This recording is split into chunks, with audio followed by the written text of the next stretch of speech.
안녕하십니까, 이진우입니다.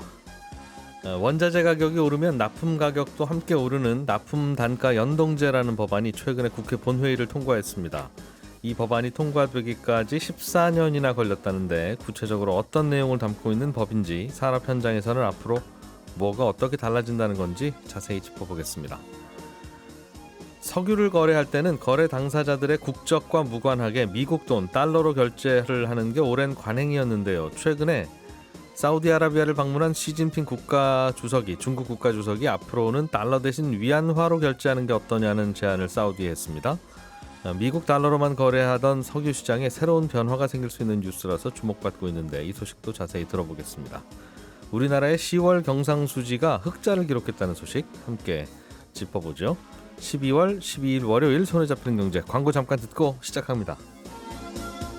오늘도 MBC의 양효걸 기자, 손에 잡히는 경제 박세훈 작가, 그리고 월요일의 목소리 안승찬 기자, 이렇게 세 분과 함께 주말 사이 그리고 오늘 아침까지 나온 경제 뉴스들 중에 중요한 것들 골라서 깔끔하게 정리해 보겠습니다. 세 분 어서 오십시오. 네, 안녕하세요. 납품 단가 연동제라고 하는 걸 도입하자는 목소리가 몇 달 전부터 있었는데 정부가 추진하는 거였죠. 국회 통과가 됐군요.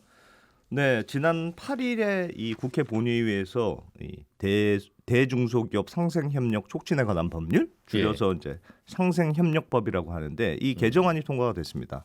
이번 개정안의 핵심이 말씀하셨던 이 납품 단가 연동제를 새로 도입한다, 이 내용이 포함이 된 건데 이런 거예요. 그러니까 중소기업이 대기업에 뭐 이런저런 납품을 할 거 아니겠습니까? 근데 요즘처럼 원자재 가격이 막 이렇게 오르는데 납품하는 가격이 조정이 안 되면 그 피해를 이제 납품하는 중소기업이 다 떠안게 되잖아요. 그래서 원자재 가격이 움직이면 그거에 따라서 자동으로 납품 가격도 조정할 수 있도록 법으로 강제한다. 마치 요즘 전기요금 연동제 합시다, 원자재 가격이 높으니까 뭐 하고 비슷한 건데 모든 계약에서 이렇게 할 수는 없고 일정한 조건을 충족을 해야 됩니다. 원재료의 비중이 납품하는 제품 가격의 10% 이상은 되어야 한다, 이런 조항이 있어요. 그래서 예를 들면 100원짜리 부품을 조달을 한다고 하면 여기에 구리 가격이 20원어치 들어간다. 그럼 이거는 10%가 넘는 비중이잖아요. 그러니까 이런 경우에는 이제 납품 단가 연동제의 대상이 됩니다. 그런데 이 납품업체인 중소기업과 이 부품을 받는 대기업이 이 가격을 얼마 만에 조정할 것인가를 이렇게 조정을 정할 수가 있어요. 예를 들면 10% 원자재가 변했을 때 조정한다, 이렇게 계약을 했다고 해봐요. 그러면 20원이던 구리 가격이 5% 올라서 21원이 됐다. 이거는 계약한 10%보다 넘어가질 않은 거니까 납품 가격이 변하지 않는 거고, 만약에 구리 가격이 10%가 올라서 구리 원가가 22원이 됐다. 그러면 계약한 대로 이제 원자재 가격이 2원 올랐으니까 그만큼 반영해서 납품 가격은 100원에서 102원이 된다. 뭐 이런 뜻인데 결국 중소기업들이 원자재 가격의 리스크를 혼자 떠안지 말고 납품 받는 기업들도 함께 좀 그걸 떠안으세요, 뭐 이런 취지의 법이라고 할 수 있습니다. 상식적으로 들어보면 당연히 원가가 올랐으면 납품가도 오르는 게 맞는 것 같은데 그래서 보통은 납품을 할 때 원가 올라가는 것까지도 감안하고 버퍼도 감안하고 이렇게 해서 이제 얼마에 하겠습니다 하잖아요. 그렇죠. 그런데 중간에 오르면 그걸 이제 원래 가격과 무관하게 조정을 해라 라는 것 같은데 아유 그냥 납품하시지 뭐 우리 하루 이틀 장사하는 것도 아닌데 굳이 그렇게 까탈스럽게 할 겁니까? 라고 분명히 갑 쪽이나 납품 받는 쪽은 그렇게 할 거예요. 그렇습니다. 그렇게 하고 대충 넘어가면 처벌하겠다는 법입니까? 처벌을 하겠다는 법입니다. 위반한 기업은 5천만 원 이하의 과태료가 부과가 되는데 그래서 말씀하셨던 대로 이게 조금 도입하려고 하니 걱정이 되니까 이런저런 예외 조항들을 굉장히 많이 만들어놨어요. 예를 들어서 납품받는 업체가 대기업이 아니고 소기업이다. 그러면 이거 안 해도 됩니다. 이런 것도 있고, 납품 계약 금액이 1억 원 이하의 소액 계약이다, 이러게도 예외고. 그러면 이제 잘라서 납품하라고 하겠군요, 계약서 썼을 때마다. 또 납품 계약 기간이 90일 이내, 3개월 이내로 좀 길지 않다, 이래도 예외고. 특히 중요한 게 이 납품하는 업체, 납품받는 업체가 우리는 둘이 합의해서 납품 단가 연동제 안 하기로 합의했습니다, 이렇게 합의했을 때도 예외로 인정하도록 돼 있습니다. 그렇게 돼 있어요? 그럼 계약서에 그냥 거의 표준 조항처럼 들어가겠네요, 이것도. 그러니까 계약서에 우리는 뭐 합의하에 안 하기로 했습니다, 이런 내용 포함하면 아무리 이제 지금 법에 의무사항으로 되어 있더라도 다 피해갈 수 있거든요. 그래서 사실은 뭐 현실적인 얼마나 대안이 될 수 있지 모르겠다 이런 지적들이 나오는데 예. 그나마 디폴트 값이 이제 납품 단가 연동제를 하는 거니까 하기 싫은 업체들은 따로 뭐 합의하세요. 뭐 이런 거라서 약간의 마음의 부담을 느끼는 정도의 법이다. 이게 좀 더 정확하지 않을까 싶습니다. 결국은 요지는 어떤 개념의 법인지는 알겠는데 예. 그 법이 현실로 파고들면서 일일이 규제하자니 여러 현실과 부딪히는 면이 있으니 그렇습니다. 이런 컨셉을 법으로 만들어 놓기는 하고 예. 실제로는 각자들 알아서 하게 하라는 되는 취지예요. 그래서 이게 보시면 이번 계약에서 재밌는 부분이 이 납품 단가 연동제를 도입하기로 했어요. 예. 그런데 이 단가의 조정 시점을 두 회사가 알아서 정하도록 되어 있습니다. 이게 굉장히 중요한데 예를 들어서 조정 주기를 1년으로 했다고 해봐요. 네. 그러면 중간에 아무리 구리 가격이 20원에서 100원으로 뛴다고 하더라도 주기가 1년이니까 예. 1년 끝난 시점에 다시 20원으로만 돌아오면 전혀 조정해 줄 필요가 없게 되거든요. 지금 한전 전기요금 안 올리는 게 예. 한 넉넉히 한 5년 정도 보면 다시 되돌아오지 않겠냐 원가가. 네. 그때 알아서 조정해 줄게 하고 넘어가고 있는 거죠 지금. 그렇습니다. 우리도. 그거하고 똑같아요. 그러니까 원자재 가격이 움직이더라도 이 조정 시점을 계약 당사자들이 알아서 정하도록 되어 있기 때문에 예. 뭐 우리는 예를 들면 조정 시점을 5년으로 한다 이러면 법대로 납품 가격 연동제 했습니다. 이렇게도 전혀 문제가 없는 거여서 예. 뭐 이런저런 문제도 있고 또 반대로 아까 전에도 말씀하셨지만 이 납품 단가 연동제로 도입하면 처음 납품 계약을 할 때 굉장히 박한 가격으로 납품 가격이 정해질 수도 있습니다. 지금도 실제로 정부 입찰을 할 때 원재료 가격에 따른 납품 단가 연동제를 이미 적용한 이 정부 입찰들을 실시한 경우들이 꽤 있는데 예. 평소보다 납품 가격이 더 떨어지더라 이런 조사 결과도 나오거든요. 왜냐하면 이제 우리가 원재료값 오르면 다 메워주면 될 거 아니겠니? 그러니까 처음부터 가격 높일 필요 없겠네 이렇게 가격 막 후려치는 거죠. 그래서 예. 제도의 취지와는 달리 실제 현실에서는 좀 엉뚱한 방향으로 적용되는 경우들도 있다. 이런 지적들도 있고요. 예. 그래서 사실은 이 납품 단가 연동제가 처음에 논의된 게 이명박 정부 때였는데 그때 왜 한참 동반 성장 이런 게 유행이었잖아요. 예. 그래서 이 납품 단가 연동제 한번 해보자고 논의가 시작이 됐는데 그때도 이게 괜히 실효성은 없고 좀 사적 계약에 정부가 괜히 끼어드는 거 아니냐 이런저런 걱정들이 있어서 계속 보류해 놨었습니다. 그래서 그때 2009년에 일단 먼저 도입하자고 했던 게 납품 단가 조정 협의 의무제라는 걸 먼저 도입했거든요. 이거는 계약 기간에 원자재 가격이 막 변동이 됐어요. 그러면 납품업체가 이대로는 안 됩니다. 예. 우리 한번 조정을 한번 해봅시다. 이렇게 협의를 신청할 수 있는 법입니다. 예. 근데 신청했는데 그 대기업이 협상장에 안 나오면 처분합니다. 이런 조항이거든요. 근데 이것도 협상장에는 나와서 네. 그런 요청을 거부하면 괜찮습니다. 괜찮은 거죠. 그렇습니다. 그래서 근본적으로는 네. A 업체가 B 업체에 납품한다라고 하는 건 예. A 업체 말고 다른 대안이 있느냐 납품 받는 업체 입장에서 맞습니다. 대안이 없으면 뭐 연동제든 뭐든 뭐 해달라는 대로 다 해줘야죠. 그렇죠. 그런데 대안이 있으면 그 다른 데서는 그냥 한다는데 왜 발이 많습니까 하고 해버리면 억울은 하지만 그게 참 거래관계에서 쉽지 않은 조정이라서 그렇습니다. 그래서 생각해 보면 어떻게 보면 중소기업의 경쟁력이 지금보다 좀 높아지는 높아져야 게 해결되는 문제지. 좀 더 근본적으로 해결되는 문제가 아닐까 생각이 듭니다. 이게 언제부터 도입되는 겁니까? 법은 통과가 됐는데 국무회의 거쳐서 공포가 돼야 되거든요. 공포 이후에 9개월 이후부터 시행된다 이렇게 돼 있으니까 예. 조만간 공포는 될 것 같고 그러면 내년 중순 이후부터 아마 한 10월쯤부터 적용이 될 것 같습니다. 네. 그때 계약하는 그때 건부터. 예, 그렇습니다. 자, 양효걸 기자님, 네. 앞으로 중국이 중동에서 석유를 살 때 네. 위안화로 결제하겠다. 이제 이런 거죠. 네, 이 최근에 시진핑 중국 국가주석이 3박 4일 동안 사우디아라비아 방문을 마치고 10일 귀국했습니다. 예. 근데 이게 2016년 1월 이후 거의 7년 만에 중국 최고 권력자가 사우디를 방문한 건데요. 일단 주된 내용은 경제 협력이었습니다. 그래서 이제 귀국한 시 주석이 사우디 방문 성과를 이제 발표를 했는데 사우디와 중국은 뭐 그린 수소, 태양광, 건설 등 다양한 분야에서 총 1,100억 리알, 그러니까 우리 돈으로 따지면 38조 6천억 원 규모의 경제 협력을 체결했습니다. 예. 근데 이보다 더 중요한 게 바로 이제 앞으로 3에서 5년간 석유 및 가스 수입에 대한 위안화 결제를 중점적으로 추진하겠다 이렇게 발표를 했고 이 걸프 협력회의 국가, 그러니까 사우디도 있고 UAE도 있고 쿠웨이트도 있고요. 대부분 산유국인데 원유를 거래할 때 위안화를 사용하겠다고 이렇게 중국이 발표를 했습니다. 지금은 중동산 원유를 달러로만 결제하게 돼 있죠. 네, 지금은 이제 중동에서 나는 석유는 달러로만 결제하게 돼 있는데 예. 왜 이렇게 됐는지 좀 거슬러 올라가 보면 70년대까지 갑니다. 그래서 과거에는 달러를 이제 금으로 바꿔주는 식으로 달러 가치를 유지했는데 이 베트남전 때 달러를 너무 많이 이제 찍어내다 보니까 감당이 안 돼가지고 미국이 네, 그래서 달러 가치가 흔들리는 위기가 발생한 거고요. 그래서 당시 이제 닉슨 대통령이 이제는 달러는 금으로 못 바꿔줍니다. 이렇게 선언을 하면서 달러 가치가 폭락합니다. 그게 예. 바로 닉슨 쇼크인데 예를 들어서 이제 신세계 상품권인데 갑자기 이제는 이제 이마트에서는 못 씁니다. 이렇게 발표를 해버린 겁니다. 가치가 떨어질 수밖에 없는 예. 거죠. 예.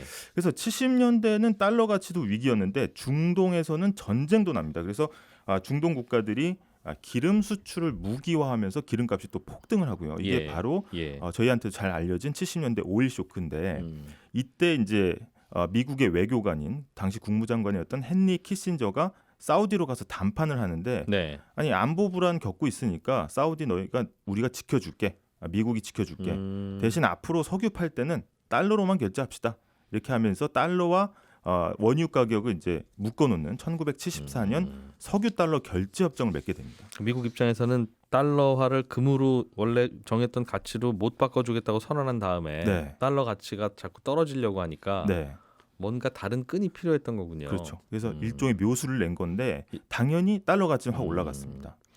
예를 들어서 뭐 그럼 신세계 상품권을 이마트에서는 못 쓰는데 네, 전국에서 생수를 살 때는 신세계 상품권으로만 결제해야 된다 그러면 그렇죠. 저거는 그럼 사둬야 되겠다. 생수는 무조건 이 상품권으로만 한다. 뭐 이렇게 하면 또 이렇게 올라가는. 이런 법이 만들어지면 네. 다시 이거 써먹을 때 있겠는데? 하는 생각이 드니까요. 인류가 물을 마시는 한 이제 가치가 이제 보장이 되는 거죠. 그래서 예. 일종의 독점적인 아까 말씀드린 이제 석유 상품권이 되는 건데 네.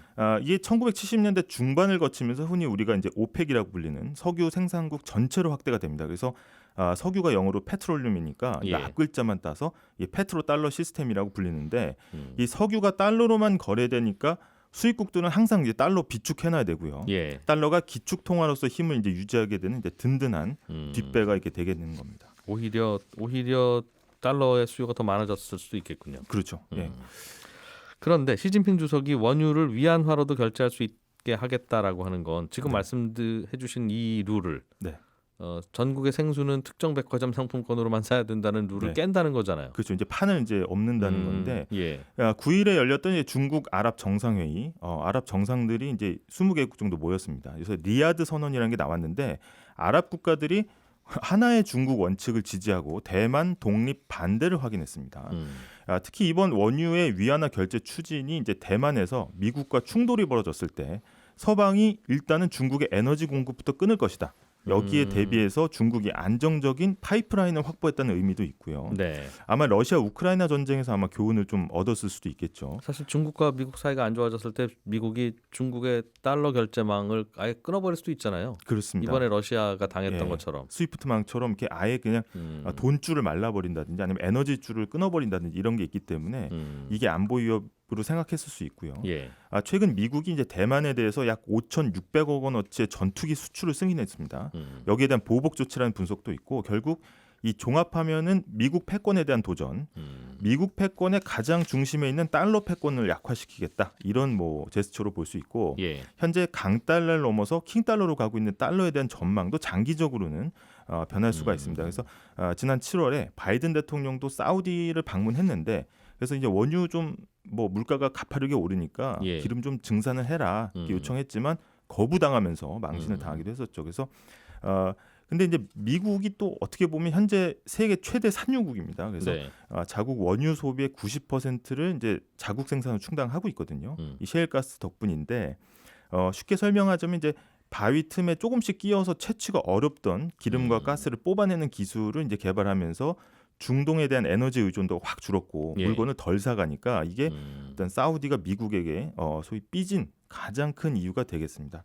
근데 여전히 사실은 회의적인 시선도 있습니다. 그래서 사우디랑 중국이랑 계속 친할 것 같지는 않다고 그런 의미입니까? 아닙니다. 그게 이제 지금 중국과 사우디가 예.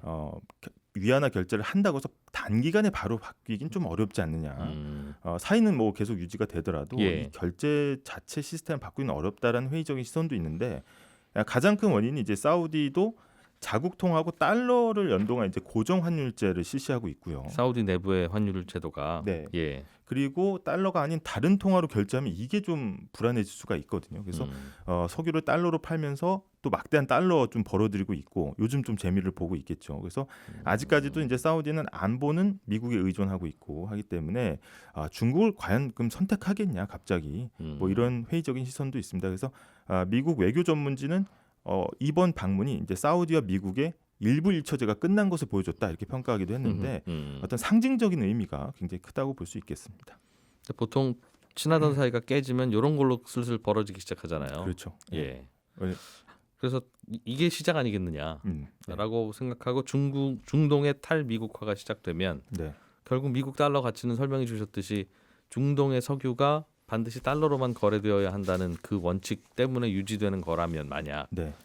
그러면 달러 가치도 떨어지는 거 아닌가 앞으로? 뭐 네. 이건 굉장히 중요한 얘기인데라는 생각이 들 텐데요. 맞습니다. 그래서 이게 이제 중동의 탈미국화 이게 가속화되면 이 페트로 달러 시스템 흔들 것이다. 그러면 역시 달러 가치도 타격을 받을 수밖에 없다는 건데요. 이게 중동 석유를 살 수 있는 석유 상품권이 달러 한 종류였을 때랑 위안화처럼 다른 상품권 생긴다고 했을 때 아까 말씀하신 것처럼 예. 기존 상품권 지위는 약화될 수밖에 없겠죠. 근데 다만 단기적으로는 현재 이제 미국 연준이 물가 잡기 위해서 금리 올리고 있기 때문에 일단은 킹달러 국면이 계속되고 있고 바로 오는 15일에 이번 주 목요일 새벽 미 연준 FOMC에서 올해 마지막 미국 금리를 결정을 합니다. 가장 또 중요하게 봐야 되는 게 이제 이번 FOMC에서 점도표가 발표가 되는데 네. 우리가 이제 삼국지 보면은 제갈량과 주유가 적벽대전 앞두고 이제 서로의 작전을 손바닥에 써가지고 하나 둘 셋 이렇게 하고 짠 보여주잖아요. 예. 결국 불화자가 나왔었는데 사실 이 점도표도 마찬가지입니다. 그래서 연준 위원들이 과연 금리가 어디까지 올라갈까, 언제 내려갈까 이걸 좀 속마음을 좀 알 수 있는 거기 때문에 익명이기 때문에 또 솔직히 표현할 수가 있겠죠. 그래서 예. 내년에는 5%까지 올라갈 것이다 이게 전망이 나오고 있어서 현재 상황을 좀 평가해 보자면 일단 달러 패권에 대한 도전은 계속 이루어지고 있는데 단기적으로 긴축으로 인한 강달러가 계속되는 국면이다 이렇게 볼 수 있겠습니다. 나중에는 우리가 갖고 있는 위안화로 네. 사우디에서 석유 사오고 뭐 그런 날이 올 수도 있겠네요. 이게 올 수도 있지만 특히 우리나라의 특수적인 상황에서는 또 미국 눈치를 또 봐야 되겠죠. 네, 그렇죠. 국제 정치적으로는 쉽지 않을 수 있습니다. 슬슬 문제가 생기고 있다고 볼 수도 있고 네, 사우디가 우리 좀 신경 쓰라는 미국에 대한 압박일 수도 있고. 네, 맞습니다. 자, 박 작가님, 우리나라 10월 경상수지 흑자 발표 이게 어느 정도고 어떤 의미가 있는 겁니까? 일단 10월 경상수지가 흑자로 나오긴 했어요. 예. 그래서 좀 불안하긴 했는데 근데 흑자 규모가 많이 줄었거든요. 작년 10월에는 우리가 지금 환율로 한 10조 원 정도 흑자였습니다. 그러니까 우리가 외국에서 수출해서 번 돈이 10조 원 더 많았다는 건데 예. 올해 10월에는 1조 원 번 걸로 집계가 됐어요. 그럼 연간 비교로는 9조 원 정도 준 거죠. 경상수지 흑자 규모가 줄었다 작년보다는. 그렇습니다. 예, 그리고 예. 한 달 전인 9월하고 또 비교를 하면 9천억 원 정도 줄었는데 물론 적자가 나온 것보다는 나은 상황이지만 흑자 규모가 아주 큰 폭으로 줄었다는 점에서 걱정이라는 겁니다. 흑자 폭이 준 건 상품 수지가 적자라서 그런 건데 우리가 흔히 말하는 무역수지. 그렇습니다. 예. 똑같다고 생각하면 됩니다. 대신에 다만 상품 수지는 한국은행이 집계를 하고 있고요. 무역 수지는 관세청이 집계를 하는 점이 좀 다른데 집계하는 방식도 약간 다르긴 합니다. 예를 들면 상품 수지에는 안 들어가는 수입 물품 보험료라는 게 무역 수지엔 들어가고 막 그러거든요. 그래도 넓게 생각해서 상품 수지도 우리나라가 외국에 판 거에서 우리가 외국에서 수입한 걸 뺀 거 이렇게 예. 생각해도 틀리진 않습니다. 상품 수지가 적자로 돌아선 건 중국으로 수출이 덜 됐고 그리고 반도체 수출이 덜 된 반면에 에너지 수입 비용은 늘어서 그런 건데 중국이 힘을 못 쓰니까 네. 못 썼으니까 그랬다는 그렇습니다. 거죠. 예. 문제는 이런 요인들이 단기간에 사라지긴 좀 어려울 것 같고요. 앞으로도 수출 감소는 계속될 것 같아서 걱정이라는 뉴스입니다. 그래서 무역 수지가 자꾸 적자가 나와서 우리나라 이거 큰일이다라는 얘기를 하고 있었는데 경상수지도 네, 흑자 폭이 많이 흑자 폭이 줄었죠. 많이 줄긴 했으나 흑자는 유지됐다. 네, 그러니까 무역 수지에다가 그 관광입니까? 네. 외국인 오가면서 쓰는 돈 이런 거에 드나듦. 우리도 밖에 나가서 돈 쓰니까 네, 그것까지 결산해서 본 게 경상수지죠. 그렇죠.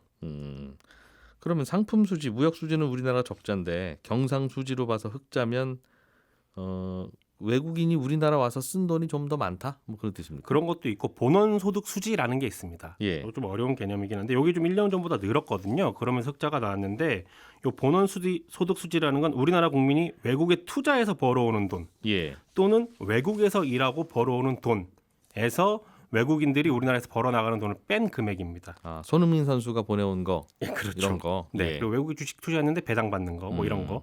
그 흑자액이 지난 10월에 2조 원 정도 되는데 예. 작년 10월 대비 1조 원 정도 늘었습니다. 아, 올해 10월에 2조 원 정도 되는 겁니다. 그러니까 작년보다 1조 원 정도 늘었어요. 예. 특히 배당 소득이 많이 늘었는데 해외 현지 법인으로부터 받는 배당 수입이 늘어났기 때문이다라는 게 한은의 설명입니다. 그러니까 우리는 무역은 요즘은 잘 못하고 있는데 네, 해외로 투자해 놓은 게 좀 있어서 네, 그 돈으로 받은 이자나 배당으로 좀 조금 살림이 피고 있다. 그렇습니다. 그리고 특이한 게 요즘 이 우리나라의 소득 수지 흑자가 계속 커지고 있다라는 거예요. 예. 네, 외국에서 벌어들이는 배당 수입, 뭐 투자 수입 이런 게 늘어난다는 거는 수출이 좀 부진하거나 예. 아니면 좀 경기가 나빠지더라도 완충 작용을 할 수 있는 또 다른 수입원이 생긴다는 뜻이니까 요 소득 수지 흑자가 커지면 경기 변동에 아무래도 좀 안전한 나라가 됩니다. 우리도 나이 들고 나서 이제 그 회사 안 다니면 네. 혹은 안 다니거나 뭐 회사에서 일 덜하면 월급은 줄어들고 그동안 벌어놓은 돈으로 이자, 배당, 월세 이런 거 받아서 먹고 살잖아요. 그렇죠. 개인들도 근로소득 이외에 투자 수익으로 소득의 균형을 맞춰가는데 이제 대한민국 나라도 코리아도 그렇습니다. 그러고 있다. 네, 근데 투자 수익이 요새 잘 나오고 있다. 이렇게 밖으로 생각하시면 밖으로 빼놓은 돈, 그동안 벌어놓은 돈을 밖으로 이제 투자해 놨을 테니까 네. 그렇게 해서 균형을 뭐 맞춰가고 있는데 경상수지는 흑자다 그래도. 네. 예, 저는 11시 5분에 이어지는 손에 잡히는 경제 플러스에서 다시 한번 인사드리겠습니다. 오늘 안승선 기자, 양효걸 기자, 박세훈 작가 이렇게 세 분과 함께했고요. 청취자 여러분 고맙습니다. 11시 5분에 뵙죠. 이진우였습니다.